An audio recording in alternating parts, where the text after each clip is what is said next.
Hey everyone, welcome back to the Banner Saga, episode 7. Wow, okay. Last episode when we left off, we were marching on this village where a bunch of dredge have taken up residence, I suppose. And we're once again a little bit outnumbered. We have taken a quick head count, air quotes, head count, and we have discovered that there has to be at least 405 of them. And we have 80 fighters and 330 varl at our side. So I think, yeah, we're about evenly matched, and there is no guarantee of victory here. So we're going to have to, you know what? There really was no explanation of the options here. I would assume that the closer to the top the options are, the more offensive, and the more to the bottom they are more passive slash defensive. For example, overseeing and retreating, that seems pretty passive and cowardly, whereas charging and formations, those seem pretty offensive actions. I don't think we're going to charge, though. We don't have the upper hand here, so we're going to have to do formations. You start comparing weaknesses and strengths, taking into account terrain, morale, and the look of your enemy. If you're careful, you should be able to keep your forces balanced. Let's give the order. Let's give it a go. We start rallying our forces and gathering our allies to us, preparing to enter the fray. That was a bit of a challenge there. I'm not sure why I didn't just read you, your, etc. Anyway, we are going to enter the fray here. And here is our party yet again. Like I said, we took a bit of a shit kicking last time, and I'm going to replace Yrsa with Griss, I think. We'll have to test this guy out. Luden was doing very well that last battle, so we'll have to hold on to him. Yrsa was the underperformer last battle. So, like I said, we'll have to see how Griss has done. We'll put Bercy next to Luden, as per Luden's orders. You know, he always wants to keep his bodyguards close. But anyway, let's jump right in here and see what these dredge have got for us. If we get the option to take another, like a second wave of dredge, I think we may have to decline, as that definitely did not go well for us last time. But we have been surrounded by the dredge in this chasm type situation. I'm not really sure how that has happened, but anyway, we've got a ton of varl on our side. Here's Griss, I think. Oh, there we go, battering ram. He must be very similar to Ivor, maybe? I think Ivor had battering ram. But anyway, we are, as always, starting off with Håkon, and I think we'll have to knock out these 3 grunts and turn to face the threat of the Stone Guard and the Scourge, as always. Oh shit, the Scourge is going right away, though. That's slightly odd. Usually they don't have the initiative to be going right away, but I guess he is technically the leader of the party, perhaps just as Håkon is the leader of ours. But we got Gunnulf. And you know what? We might as well get Gunnulf and Griss to square up this this Scourge right here. Because oh shit, what a weird move. I kind of screwed that up. But Gunnulf is able to knock 4 points of strength right off this Scourge, right off the bat. Unfortunately, Gunnulf does not have much armor. He has only got 7 or 8 points, which is not very much when you compare it to our other varl, and as a result, he's going to take a lot of strength damage. So what it looks like is we're actually going to have to match up all of our varl with these Stone Guards and the Scourge right off the bat, because they've already cornered Gunnulf, and Bercy is jumping into the fray a bit.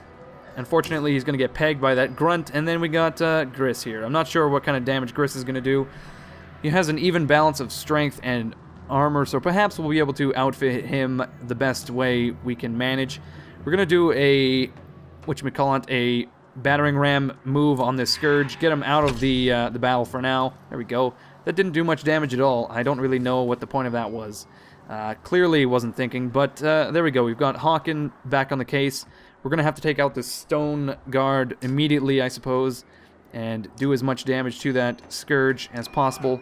I think maybe it's a better strategy this battle to knock out as many of the hard-hitting units as possible.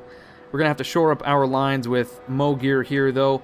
There we go. Luden will also have to manage something. I'm not really sure where to stick Ludin at this very moment in time, but I'm sure we'll find something. Gnolf is almost immediately out of the battle already. He's only got 6 strength points. I'm not sure what you're supposed to do with Gnolf. But for the time being, we've just taken 1 point of armor off. Håkon 2 doesn't have the best armor, unfortunately, but I'm sure Ludin will be able to... Oh my god, 2 points? No, thank you. Ludin will be able to assist any second now. Next turn, I suppose.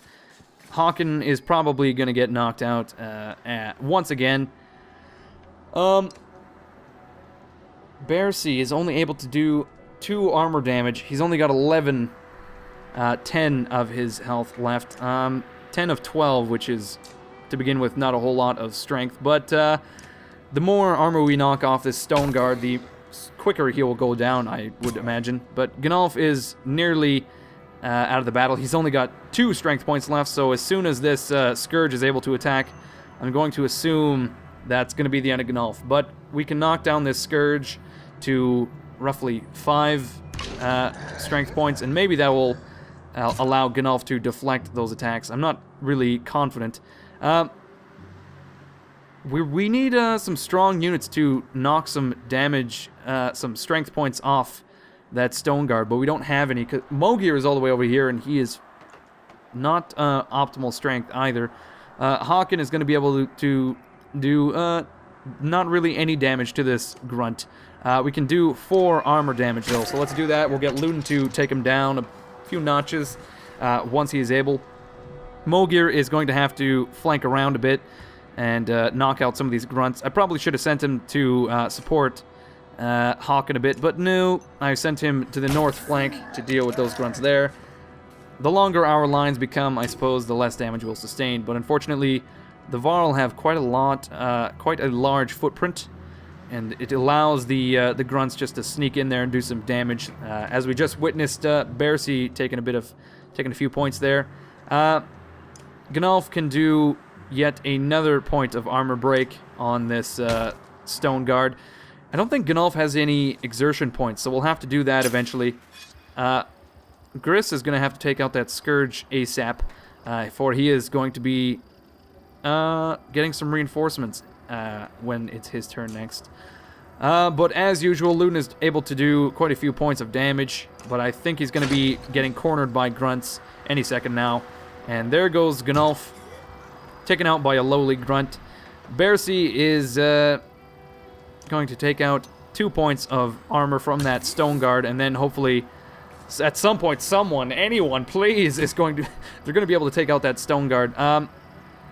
So I see no option but to get Griss to take out this oh shit. Griss is not able to take out this Scourge immediately by himself, so I think that Scourge is going to be actually... Well, that was a useless attack. You did way more damage to your own grunt than you did to Håkon. I'm not sure what the hell you were going for there, buddy. Okay, yeah, Griss is not able to take out that Scourge on his own this turn, so I think we're going to be getting yet another grunt on the field eventually. But the grunts, they're just wearing us down. We got to get some points knocked off these guys as soon as possible. Hopefully they won't be able to damage our Varl once we get that going, but it's not looking good. Håkon is only at 3 strength. Ludin is only able to do 2 points of damage to this guy, 4 points with his few exertion points thrown on it, a few willpower points. Bersi is taking 1 point at a time, and you know what? He is not able to do anything. He can probably... Oh no, he can't even do that. I was going to say he could probably take a few points off that grunt, but it's not meant to be. 2 points of armor, perhaps. Holy shit. There we go. The Scourge, rather, has got another grunt in the fray. But I think we'll leave the Scourge with his 1 point for now. We got to do some damage to this stone guard, and Griss is just the guy to do it. He's going to be doing a whopping 9 damage to this stone guard, and holy shit, there we go. We've basically solved our stone guard problem. But now it's a matter of dealing with the huge amounts of grunts that have appeared out of nowhere. hopefully we'll be able to weather the storm of all these grunts. And also, hopefully that Scourge is not going to be summoning any other assholes anytime soon. I can't say for certain whether they will or not. I'm not sure if it's just a one-time thing in the battle. I haven't actually let a Scourge live to use the skill twice, but there we go. We've got a few grunts down to 1 point of damage. That will certainly slow the remaining units a significant amount, but Bercy is not doing well. He's only got, let's see, 5 strength, and that is not enough to do significant damage. So, just 1 point for now. We'll just go 1 point at a time, trading shot for shot, 1 point of damage, 1 point of damage. Luckily, Griss is doing pretty good himself, and he's able to knock a lot of strength off that grunt. Our flank on the south side, though, not doing so hot. The only strong unit we have is Luden. Probably should have pulled Hawken out of there, but I guess I fucked up. I can't say it any other way. I screwed up. Mogir now has to go around the flanks to attempt to help out his friends.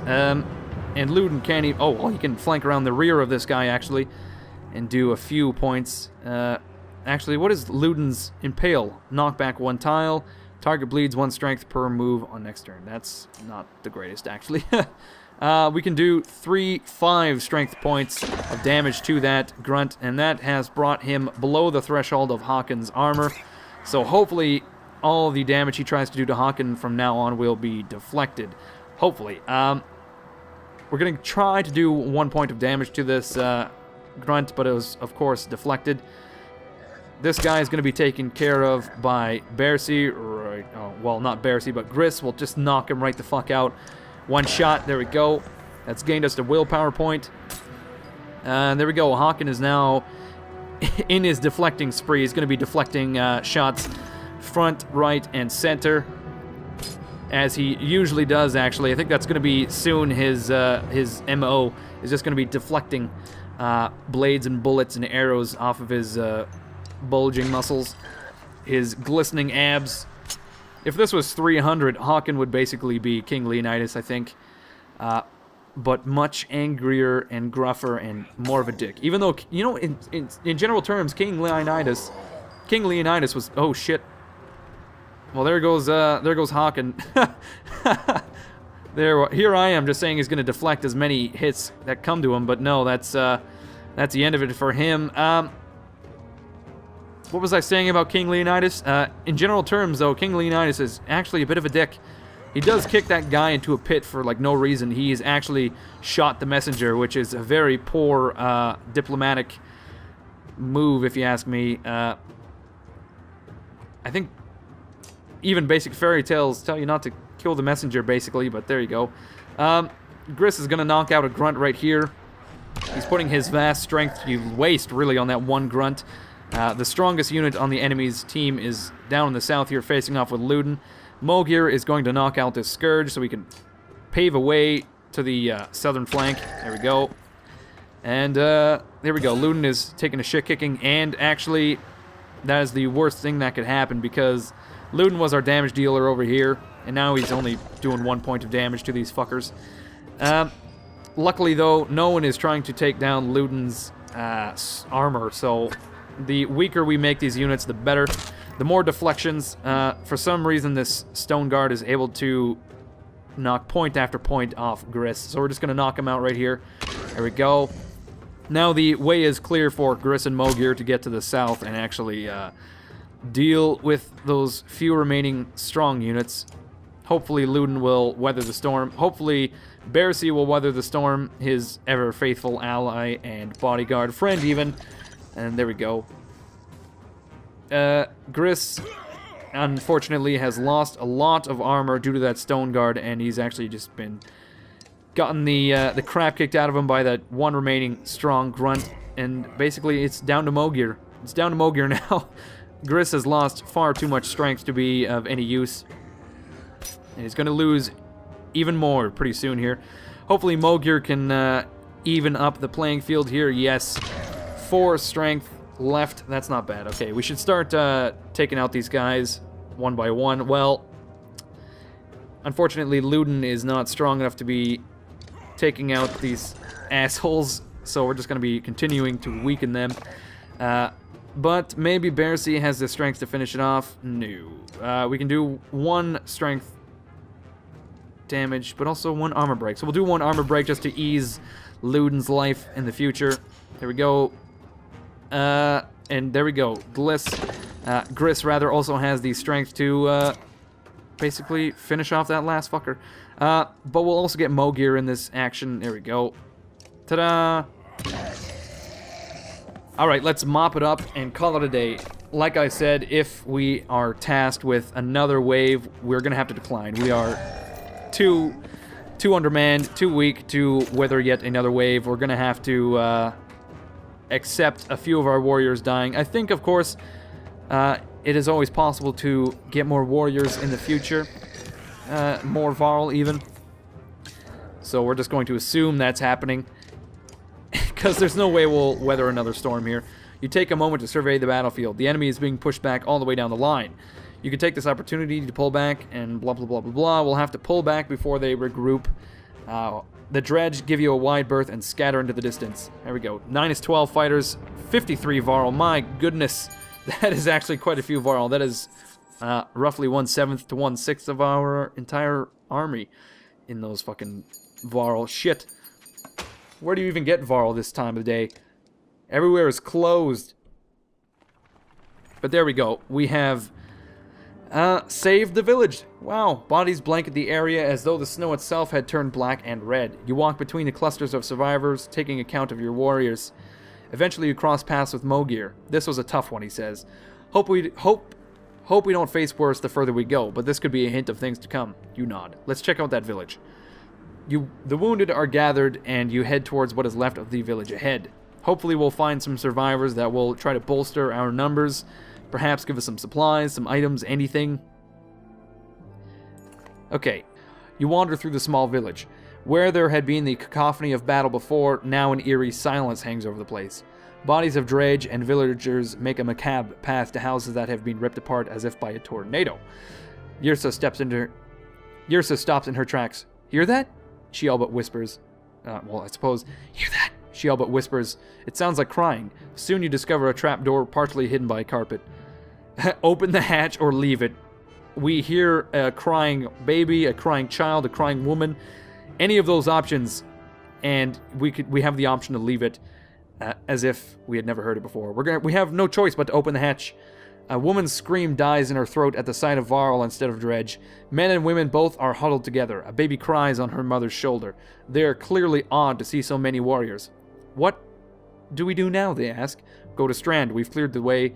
Go to Strand. We'll send escorts with you. Stay here if you'd like. I say go to Strand. We've cleared the way. We can't really spare people to escort, but I suppose we ought to send a few escorts. Negative 15 varl rather. My goodness, our numbers are dwindling rather fast. You gather a handful of warriors to send back with the frightened villagers. With the path already cleared behind you, they shouldn't find too much trouble along the way, but you'll miss their strength in battle. They can catch up, I'm hoping. There isn't much left of the village, but you settle in for a rest for a moment. So I'm kind of wondering, what is the point of sending back escorts and sending your warriors off into the hills to kill dredge if they never return? You're basically just losing dredge for no gain. I'm hoping that those sacrifices pay off tenfold down the line, like just a massive army crests a hill.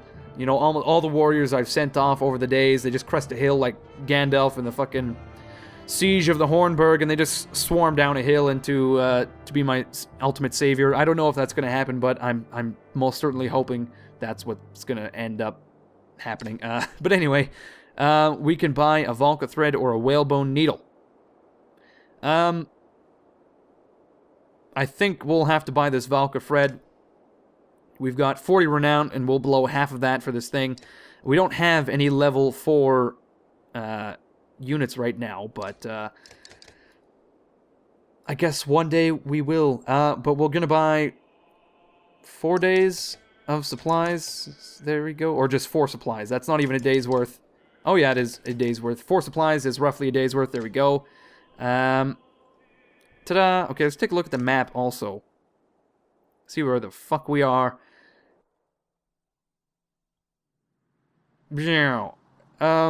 Alright, so we're marching north from Vetterfell, and I'm not sure why we're heading this way. You'd think we would just head up the road towards Schlid, but we appear to be going around the Hanged Man, which is a curious formation of a peak straddled on two sides by natural passes. The singular snow-capped summit between them stands lonely and alone. Yeah, I'm not sure where we're going, but this is where we are right now, and we're still heading north to Grafheim. Oh my god. Quite a ways to go yet, but we're gonna rest, I think, one day. Take a look at our heroes. For the most part, rested. Håkon and Gunolf, as always, not doing so hot. All of our units are actually level 1. We may have to promote them right now, actually. We can promote Håkon for 5 renown, and we'll do that. There we go. Because he can use it. He can use a lot of armor because, my god, he's getting knocked out every single freaking battle. But we'll also give him 1 point of armor break. Ta-da! Wonderful. Now, also Mogir is more than ready to promote. Gunolf is not. Luden is ready to promote. We can take a look at Bersi here. Of all of Luden's traveling companions, Bersi is the most likely to stand out, being a literal giant amongst men. Even Luden seems afraid of him, which may be the primary reason he hasn't been sent away. On the rare occasion it has been whispered that the Varl doesn't even work for Prince, but some other group altogether. Doesn't work for Prince? As in the acclaimed singer-songwriter? Not sure. What is well known is that he's already saved Luden's life on more than one occasion. That's Bersi, and now we can look at Griss. Look at this guy. He looks a lot like Mogir. Maybe long-lost son? I'm not sure. Actually, he looks a lot like Ivor. My mistake. Let's see. Griss, the model Varl warrior. Griss doesn't have much distinction to his name and little influence on the politics of Varl, but he's a warrior through and through, having fought in every great war and killed countless dredge and men alike. Dependable when he's not shooting his mouth off. He's got 4 kills, a rank 1 strong arm, meaning he's got battering ram as his active ability, and return the favor as his passive ability. I think that's the ability that Mogir has. Return the favor. There we go. Nice. Okay, let's take a look at... Griss is able to be promoted, and like I said, we can develop him either as a tank or a strong arm. We can also give him a huge amount of exertion, willpower rather. He's already got 2 points of exertion.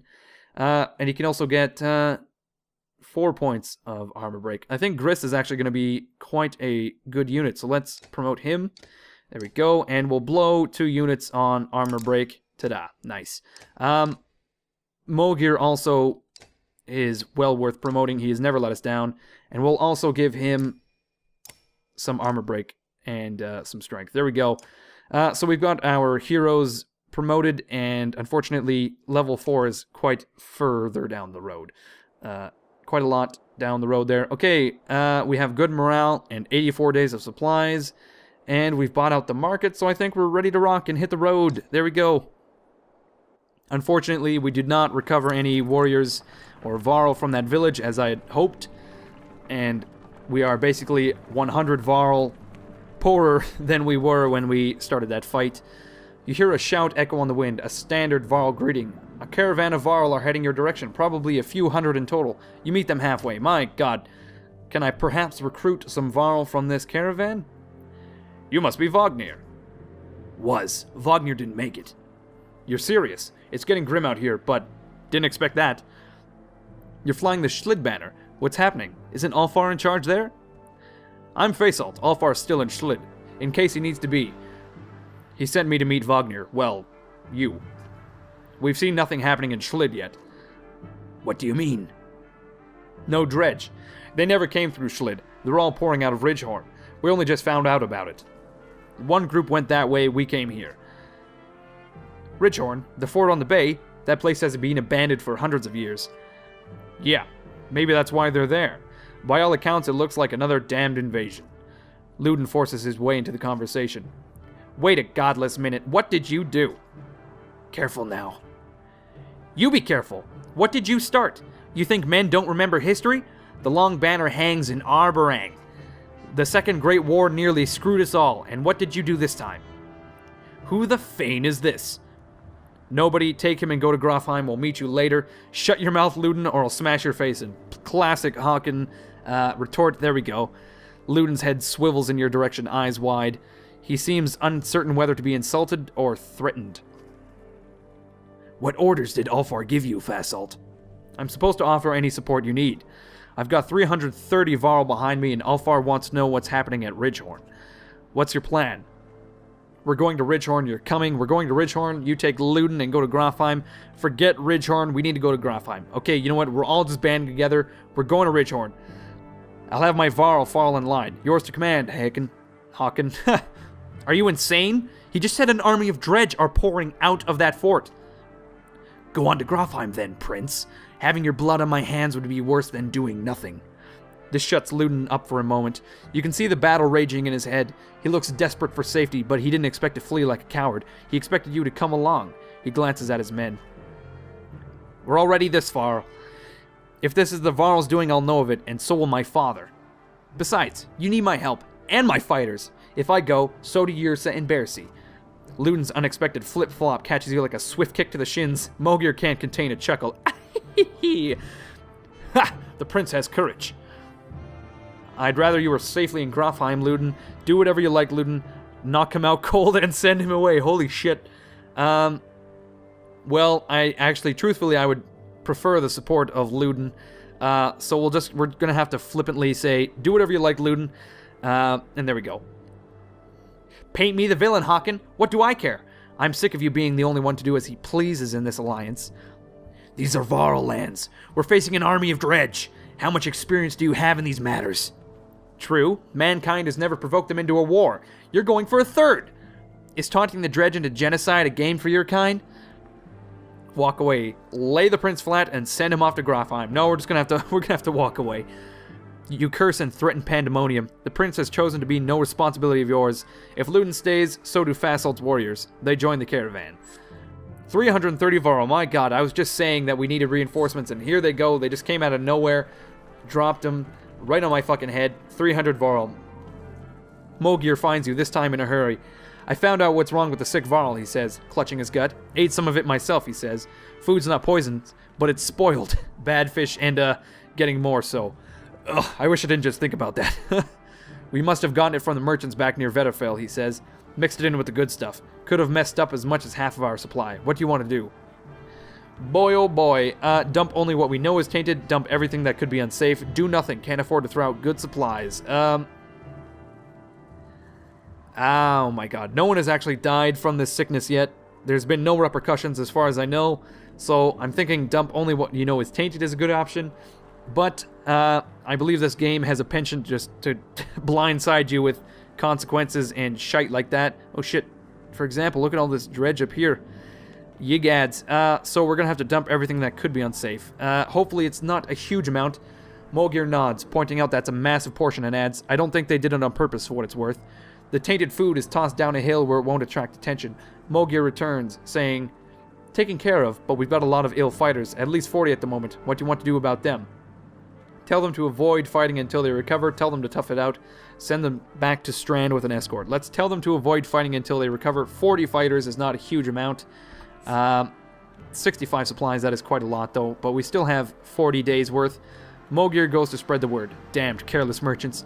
You hope this will be the end of it. So look at that. We haven't really technically lost any fighters. But we did lose a few days of supplies, unfortunately. The hike approaching the Godstone is murder. You recall how most Godstones were built on hills overlooking other Godstones so that travelers could follow them and find their way between cities. It does nothing to ease your pains. Dredge! Shouts Mogir near the front of the caravan. Suddenly black rocks are whizzing past your head. What the hell is this, you shout. Mogir shakes his head. A stone slams into the shield of a nearby varl, exploding in a flash of light and razor-sharp fragments. Get behind the shield bangers! Shouts Mogir as you approach for a fight. Nah, frick, another freaking war, and yet even more varl, or rather, more dredge to match my more varl. How fucking uncanny. I assume our forces are only going to ramp up from here. Another fucking varl caravan's going to come out of nowhere, assumedly, and reinforce me just so I can fight larger wars and larger battles. But anyway, as we left off last episode, I will too have to leave off this episode with a cliffhanger just before the war. As always, thank you for watching. I hope you enjoyed it. The series is just cruising along, but I will see you when I release another video.